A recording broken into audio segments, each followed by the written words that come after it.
Nelson Mandela نے اپنی زندگی کے 27 سال جیل میں گزارے۔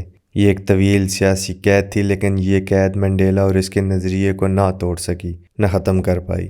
آخر منڈیلا رہا ہو گیا اور پھر ایک دن افریقہ کا صدر بن گیا۔ صدر بننے کے بعد ابتدائی دنوں میں نیلسن منڈیلا اپنے سیکیورٹی سٹاف کے ساتھ ایک ہوٹل میں کھانا کھانے گیا۔ منڈیلا نے ہوٹل میں ایک ٹیبل پر ایک تنہا شخص کو دیکھ کر اسے اشارہ کیا اور کہا، میرے ساتھ کھانے میں شریک ہو جاؤ۔ انڈال قدموں ٹیبل پر آیا اور کانپتے ہاتھوں سے کھانا کھایا۔ کھانا کھا کر اس نے اجازت لی اور جلدی سے ریسٹورنٹ سے نکل گیا۔ سیکیورٹی انچارج نے منڈیلا سے کہا کہ مجھے اس آدمی کی صحت اچھی نہیں لگی، میں اس کے پیچھے جاؤں؟ منڈیلا نے کہا، نہیں، وہ ٹھیک ہے۔